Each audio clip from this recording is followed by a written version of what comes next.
রংপুরের ৩টি সংসদীয় আসনে ভোট পুনঃগণনার দাবিতে বিক্ষোভ মিছিল ও ডিসি অফিস ঘেরাও কর্মসূচি পালন করেছে বিএনপি নেতাকর্মীরা।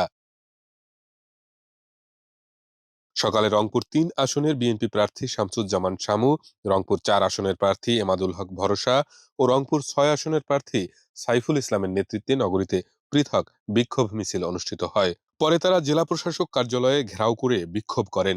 এ সময় বিএনপি নেতৃবৃন্দ জানান, জামায়াতের প্রার্থীদের সাথে আঁতাত করে রিটার্নিং কর্মকর্তা ভোট ইঞ্জিনিয়ারিং করে বিএনপি প্রার্থীদের পরাজিত করেছে। বিএনপি প্রার্থীরা দ্রুত পুনঃগণনার দাবি জানান। এদিকে ভোট পুনঃগণনার আবেদনটি সচিবালয়ে পাঠানো হবে বলে জানিয়েছেন জেলা রিটার্নিং কর্মকর্তা।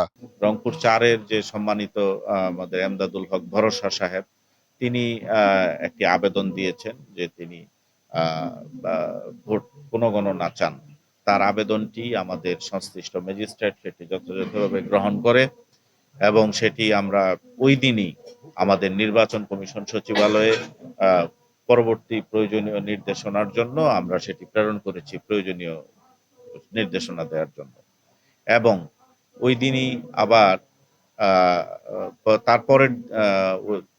তারপরের দিন আমাদের পীরগঞ্জ আসন থেকে আমাদের জনাব সাইফুল সাহেব তিনি ভোট পুনঃগণনার বিষয়ে আরেকটি আবেদন দাখিল করেছেন এবং আমাদের সংশ্লিষ্ট এআরও অফিসেও তিনি আবেদন দাখিল করেছেন। সেই আবেদনগুলো আমরা যথাযথভাবে গ্রহণ করেছি এবং আপনারা দেখলেন, আপনাদের একটু আগে আমাদের এখানে আমাদের জনাব শামসুজ্জামান শামু সাহেব তিনি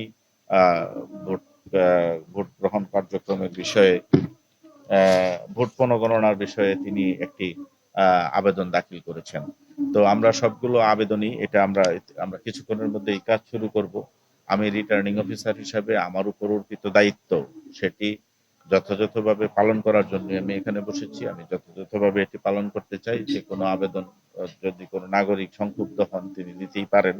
আমরা সেটি গ্রহণ করেছি এবং এটি আমরা নির্বাচন কমিশন সচিবালয়ে আমরা কিছুক্ষণের মধ্যেই অত্যন্ত তৎপরতার সাথে আমরা এটি প্রেরণ করব। এই আসনটার প্রশাসনের সহায়তায়, প্রশাসনের নগ্ন হস্তক্ষেপের কারণে আমার ফলাফলটা ছিনতাই করা হয়েছে। আমার একটাই দাবি, আমার সুস্পষ্ট দাবি, আমি প্রশাসনকে গত 2 দিন ধরে আমি বিভিন্ন জায়গায় আমার হারাগাছ পৌরসভা, কাউনিয়া উপজেলা, পীরগাঁও উপজেলা আমার শান্তিপূর্ণভাবে আমরা আন্দোলন করছি। আমাদের একটাই দাবি, একটাই চাওয়া, একটাই পাওয়া, যে আমাদের এই ভোটটাকে পুনঃগণনা করা হোক। কারণ জনগণ ভোট দিয়েছে, জনগণ তাদের কাঙ্ক্ষিত ফলাফলটা পায়নি। তাই আমি প্রশাসনের দৃষ্টি আকর্ষণ করছি। আমরা আজকে ডিসি অফিসে আসছি, হাজার হাজার জনতা আসছে। তাদের একটাই কথা যে আমরা ভোট দিয়েছি, আমরা আমাদের ভোটের ফলাফলটা দেখতে চাই। তাই আমরা ডিসি মহোদয়ের ওখানে গেছি। ডিসি মহোদয় আমাদের বলছে সব ধরনের প্রসেসিং তারা করছে। আশা করি তারা অতি সত্বর আমাদের ভোটটা পুনঃগণনা করবে। আমার বিশ্বাস পুনঃগণনা যদি হয় ইনশাআল্লাহ ধানের শীষ প্রতীক বিজয় হবে। তবে আমি একটা কথাই বলি, পুনঃগণনায় যা রায় আসবে আমি তা মাথা পাতিয়ে নেবো, করতে পারবে। বলতে চাই যে আমি ওনাকে চ্যালেঞ্জ ছুড়ে দিচ্ছি, আমি পুনঃগণনা চাই। ওনার যদি বুকে পাটা থাকে উনি পুনঃগণনার সাথে একমত হোক, হয় পুনঃগণনা করে যদি এমপি নির্বাচিত হয় আমি তাকে ওয়েলকাম করব। আমি আপনাদের মাধ্যমে বলতে চাই, আমাকে ভয় দেখায় লাভ নেই। আমার জীবনে যদি কোনো ঝুঁকি আসে, আমার যদি কোনো মৃত্যু হয়, এর জন্য দায়ভার কিন্তু আক্তার সাহেব এনসিসি কেই নিতে হবে। আমাদের একটাই দাবি, আমরা ভোট গণনার দাবি করতে এখানে আছি। কারণ ৮,৫০০ ভোট পচা কিভাবে হলো আমরা সেটা জানতে চাই। আর এমদাদুল হক ভরসার আমাদেরকে অন্য কোনো একটা কথা নাই কেন, আমরা পুনরায় ভোট গণনা চাই।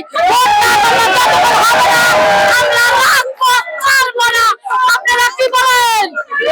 আমরা পুনরায় ভোট গণনা চাই। আমাদেরকে ধরিয়ে দিন, আমাদেরকে ভোট চোর, ভোট চোর।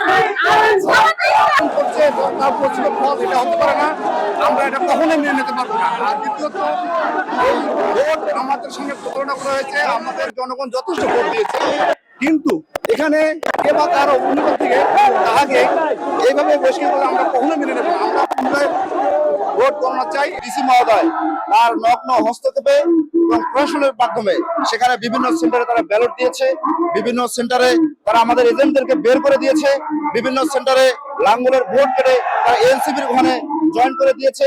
এই সমস্ত নানাবিধ অনিয়মের কারণে আজকে তারা একটি বিলম্বিত করে নির্বাচন শেষ হওয়ার পরও তারা বিলম্বিত করে একটি রায় ঘোষণা করেছে, যে রায়টি আমরা সবাই প্রত্যাখ্যান করেছি।